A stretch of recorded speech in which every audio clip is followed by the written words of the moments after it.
Boa noite, camaradas e amigos. O PCB e seus coletivos de luta se somam à maioria do povo brasileiro nesta campanha Fora Bolsonaro, realizada pelos movimentos sociais e movimentos populares.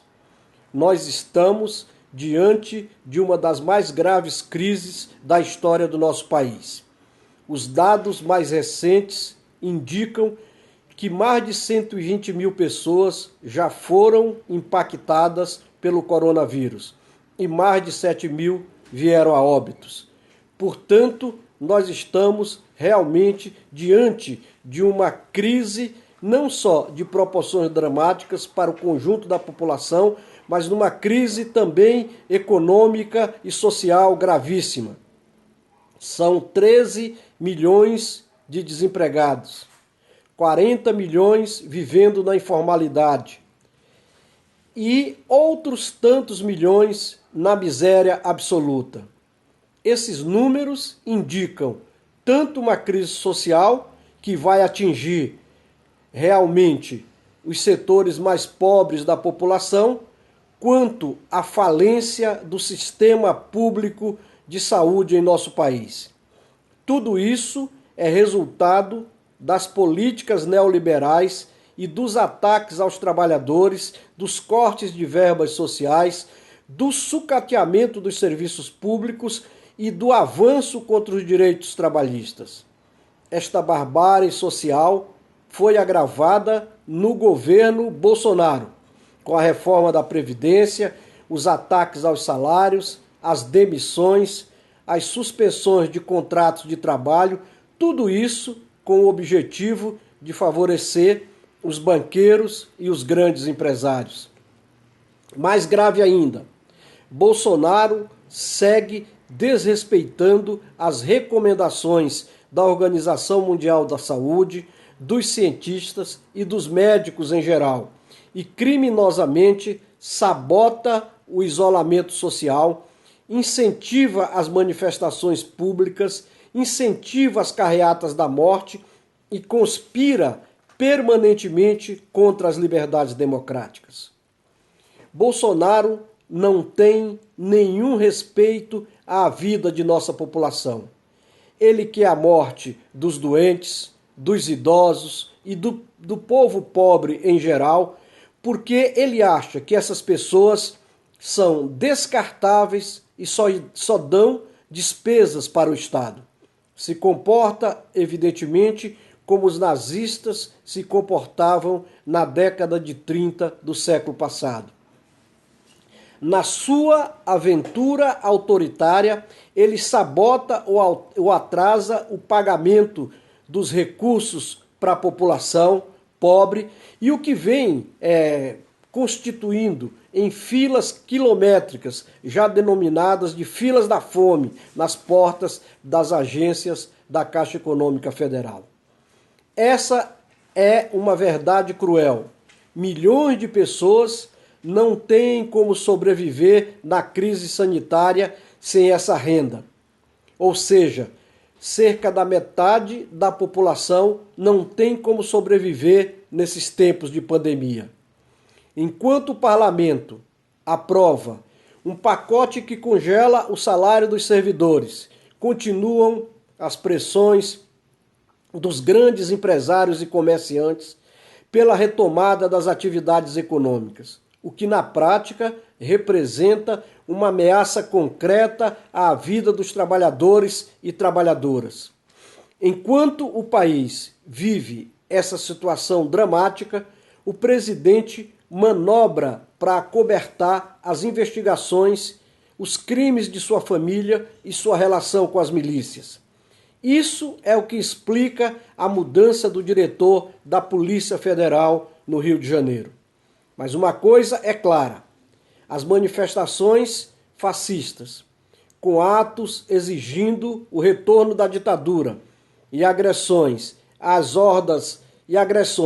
das hordas fascistas contra pessoas e jornalistas, indicam que pode haver a possibilidade de estar em curso uma tentativa de golpe de Estado contra as instituições e as liberdades democráticas. Não podemos esquecer ainda que este é um governo antipopular, antinacional e antidemocrático, e na sua dimensão institucional é um governo ilegítimo. Ilegítimo por quê? Porque ele foi constituído a partir de fake news, a partir de manipulações inescrupulosas da Operação Lava Jato, promovida durante a campanha de 2018, tudo para afastar o Lula da eleição. Por isso, a bandeira central do PCB é fora Bolsonaro-Mourão, porque compreendemos ser necessário a cassação da chapa presidencial para barrar a política de terra arrasada e destruição dos direitos dos trabalhadores. No entanto, nós somos realistas e compreendemos a correlação de forças na sociedade. Por isso, consideramos importante todas as iniciativas que possam contribuir para o desgaste desse governo genocida. E essas iniciativas poderão tomar a forma de um processo de impeachment ou a renúncia sobre pressão popular. É importante todos tomarem nota. A luta em defesa das liberdades democráticas, em hipótese alguma, vai rebaixar as bandeiras da classe trabalhadora.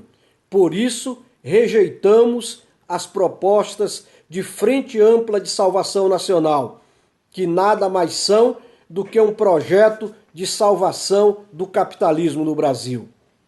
Não podemos esquecer que a conciliação de classes pavimentou o caminho das derrotas de nossa classe e dos setores populares no último período. E não devemos cometer este erro novamente. Por isso é que acreditamos que só a reorganização da classe trabalhadora, com um projeto anticapitalista e antiimperialista, será capaz de superar essa política desastrosa de submissão aos interesses da grande burguesia e do imperialismo. Portanto, camaradas, neste momento em que não podemos ir às ruas realizar manifestação, neste momento em que não podemos ir às praças públicas fazer as manifestações e os nossos protestos, temos duas grandes tarefas: disputar taticamente o agora e estrategicamente o depois. O que significa disputar taticamente o agora? Significa que nós devemos continuar ampliando a nossa propaganda e a agitação nas redes sociais, buscando desmoralizar e deslegitimar o discurso neoliberal. É preciso também enfatizar de maneira firme a superioridade dos serviços públicos em relação aos serviços privados. Esclarecer o conjunto dos trabalhadores sobre o caráter de classe da política neoliberal e, especialmente, incentivar a auto-organização dos trabalhadores e da população em geral nos bairros, vilas e favelas do nosso país. É preciso também unir os trabalhadores, os movimentos sociais e populares para derrotar essa política de terra arrasada que vem infernizando a vida do nosso país. E do ponto de vista estratégico, no pós-pandemia, é fundamental construirmos um programa estratégico para disputar com a direita e com a conciliação. Porque a direita vem buscando se mostrar como salvadora da população, mas ela é cúmplice de toda a situação em que nós estamos vivendo.